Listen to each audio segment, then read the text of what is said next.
Monsieur le grand rabbin Bruno Fison, bonjour à vous et Shabbat Shalom. Bonjour, Shabbat Shalom et Chag Et Chag Sameach. Sameach, merci de nous rejoindre. Vous êtes le grand rabbin de Metz et de la Moselle. Vous êtes conseiller également du grand rabbin de France et du président du consistoire central pour les questions d'abattage. Nous vous écoutons avec plaisir tous les jeudis après-midi dans ce grand journal. La fête de Shavuot, je le disais tout à l'heure, démarra demain soir, donc à l'issue du Shabbat et du compte de 7 semaines à partir de la fête de Pessah. Est-ce qu'on peut voir dans cette fête, monsieur le grand rabbin Bruno Fison, dans ce moed en hébreu, le terme d'un processus spirituel démarré à Pessah? Absolument, on dit classiquement que Pessah, c'est la libération physique du peuple juif. Le peuple juif sort d'Égypte, c'est également la longue marche dans le désert, c'est également la naissance physique du peuple juif, un peuple extrait d'un autre peuple. Et puis, après cette marche, ces 49 jours de marche que nous ponctuons avec le conte de l'Homère, on arrive à Shavuot, qui est une sorte de libération spirituelle.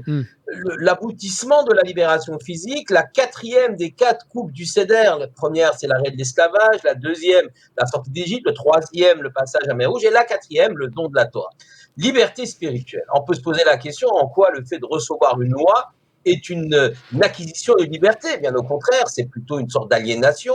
On est On pourrait libre, et puis penser a dès qu'on est priori que libre, ça limite la liberté, la capacité de évidemment, liberté. la casse-route du Shabbat, etc., les mariages interdits, on ne peut pas faire ce qu'on veut. Alors, il y a plusieurs réponses. La première, c'est que toute société, bien sûr, a besoin d'une loi pour l'organiser, ça va de soi. Et la deuxième réponse, c'est que la connaissance apporte un surcroît de liberté. On va donner un exemple. Je suis perdu dans la forêt, j'ai 2 chemins devant moi, et je ne sais pas lequel prendre. Évidemment, j'ai le choix, la liberté de choisir celui de gauche ou celui de droite.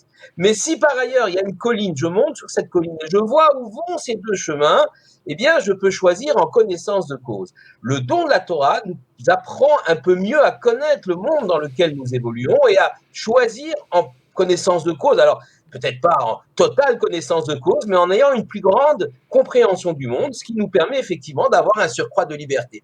Plus on étudie, plus on acquiert de la liberté. Pour avoir une sorte de meilleure appréhension des conséquences des choix qui sont disponibles devant nous. Absolument, des choix et des actes que l'on va faire.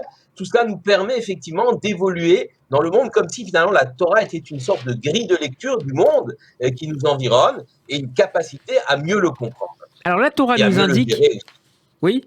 Oui, pardon. La Torah, allez-y, monsieur Rabbin Fison, nous indique que 3 jours de préparation ont été nécessaires au préalable de la réception de la Torah par les enfants d'Israël, par les Bnei Israël. Pour quelle raison?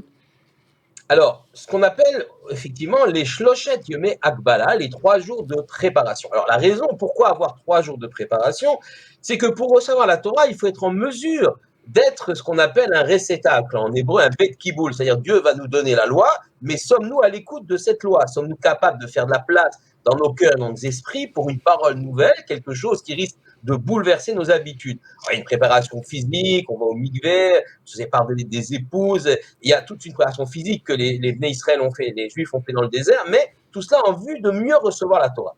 Toutefois, ce qui est intéressant, c'est qu'il y a une Gemara dans le traité de Shabbat qui nous explique que l'Éternel n'a demandé que 2 jours de préparation. Et Moshe Osif Yom Hamidato, il a ajouté un jour supplémentaire de sa propre initiative. Et Iskim Akadosh Baruch Hu, l'Éternel a approuvé cela. Alors c'est intéressant parce que si on dit que la création, elle a été faite avec une condition suspensive, c'est-à-dire qu'au moment de la création du monde, il faut, on va attendre 2000 ans jusqu'au jour où les Juifs vont accepter la Torah. Et si les Juifs ne l'acceptent pas, le monde retourne au chaos. C'est le fameux Yom HaShishi de la Genèse, le 6e jour, qui fait allusion au Shabbat, mais aussi au 6e jour du mois de Sivan, le mois de Shavuot. Donc, quelle outrecuidance! Moshe fait attendre toute la création 1 jour supplémentaire pour qu'elle puisse être fixée sur son sort, il ajoute 1 jour supplémentaire. Et pourtant, l'Éternel l'approuve. Et pourquoi cela? Peut-être que Moshe a vu que les Juifs ne seraient pas prêts en 2 jours. Mais plus fort que cela, on a un commentaire du Rav Chaim Friedlander, dans son livre qui s'appelle Siftei Chaim, et il nous explique que le fait d'ajouter 1 jour supplémentaire, eh bien, c'est là le début, l'amorce du pouvoir donné aux sages, aux Chachamim, de faire ce qu'on appelle Torah Sheba'al Peh, la loi orale. Parce que le don de la Torah, c'est pas seulement le don d'un texte écrit et figé, mais aussi la capacité qui est donnée au peuple juif dans son ensemble et à ses rabbinim à le comprendre, à l'interpréter, à le développer et à l'adapter à toutes les situations nouvelles, et cela pour toutes les générations. Eh bien, c'est le premier geste d'un rabbin, d'un rave, d'un juif, d'ajouter un jour supplémentaire, d'inscrire, d'enraciner le pouvoir finalement des rabbinats dans la Torah écrite. Et le Maharal de Prague, d'ailleurs, dit là-dessus dans son ouvrage Tiferet Israël, que finalement, le fait que Dieu a dit, c'est quelque part inscrire pas même dans la Torah. C'est tout le sens de Torah Sheba'al Peh, de la loi orale que nous élèverons en recevant la Torah écrite.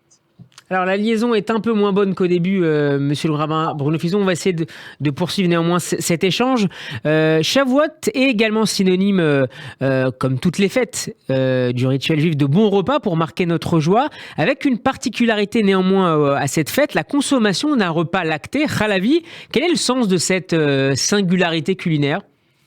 Alors, le Mishneh Berurah, le Chafetz Chaim explique, mais bien d'autres aussi, explique que c'est une raison technique. Lorsque les enfants d'Israël reçoivent la Torah, eh bien, pour pouvoir manger de la viande, dorénavant, il faut toute une préparation. Il faut fabriquer des couteaux, de bons couteaux de shrita, qui ne font pas souffrir les animaux. Donc, il faut les fabriquer. Dans le désert, c'est assez compliqué. Pratiquer la shrita, bien sûr. Ensuite, il faut contrôler les animaux s'ils sont cachers, faire le nikour, enlever le nerf sciatique, les graisses interdites, et ensuite la cachériser avec le sel, comme c'est l'usage. Et bien, tout cela va prendre du temps. Eh bien, il nous reste alors qu'à nous tourner vers les mets lactés. Il y a également, on explique également que la guématria, la valeur numérique du mot chalav, c'est 40, précisément les 40 jours que Dieu va passer que Moshe va passer en compagnie de l'Éternel sur le mont Sinaï. Il y a encore une commentaire qui nous parle du surnom du mont Sinaï qui s'appelle Ar-Gavnunim, le mont multicolore, et on fait le jeu de mots entre Gavnunim et Gevina,